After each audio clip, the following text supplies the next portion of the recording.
ये दिव्य शरीर के बारे में थोड़ा सा आप लोग और समझ लीजिए, ये काम की बात है ना। देखिए कितने प्रकार के शरीर होते हैं, आपको अभी हम बताते हैं 2 मिनट में। बहुत ध्यान देकर समझिएगा, डिटेल करने का टाइम नहीं। 2 प्रकार का शरीर होता है, शरीरम द्विविधम योनिजम अयोनिजंच। वैशेषिक दर्शन, दर्शन शास्त्र में 2 प्रकार का शरीर माना गया है, एक योनि से पैदा हुआ शरीर और एक बिना योनि के पैदा हुआ शरीर। अब देखिए 2 शरीर तो है योनि से पैदा हुई, एक तो कॉमन, जैसे आप लोगों के बच्चे होते हैं, घोर संसारी कामी से उत्पन्न बच्चे, एक तो ये हुए योनिज।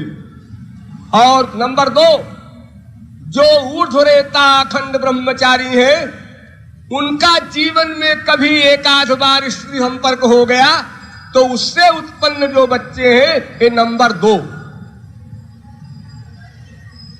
बस योनि के बच्चे 2 प्रकार के। अब बिना योनि के बच्चों को सुनो। नंबर 3,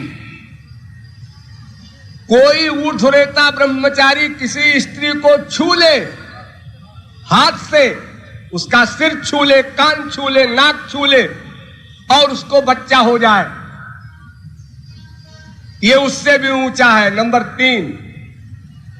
नंबर 4, इससे भी ऊंचा, किसी स्त्री को वो ऊर्ध्वरेता ब्रह्मचारी देख ले और उससे बच्चा पैदा हो जाए, ये उससे भी ऊंचा। और नंबर 5, हिमालय की चोटी पर बैठा हुआ कोई ऊर्ध्वरेता ब्रह्मचारी संकल्प कर ले अमुक स्त्री के बच्चा हो जाए और बच्चा हो जाए, ये उससे भी ऊंचा।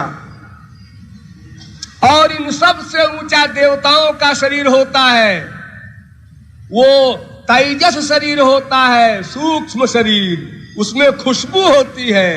अगर कोई देवता यहां खड़ा हो जाए आकर, आप लोगों को हवा से खुशबू मिले, आप सब लोग यही बेहोश हो जाए, इतना सुख है उनके शरीर की खुशबू में।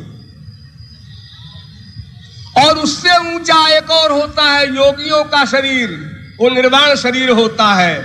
इस शरीर को चेंज कर लेते हैं योगी लोग। और उससे भी ऊंचा होता है भगवत प्राप्त भक्तों को जो शरीर गोलोक में मिलता है, दिव्य चिन्मय शरीर।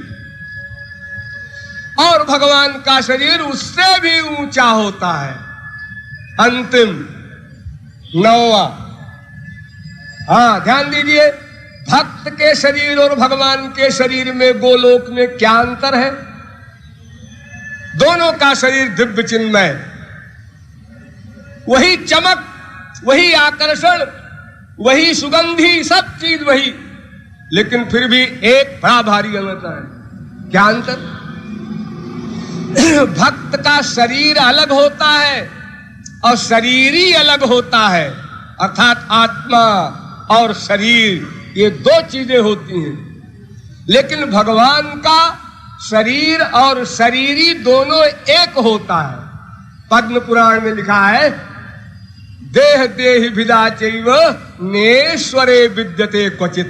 ये देह देही का भेद भगवान के शरीर में नहीं होता।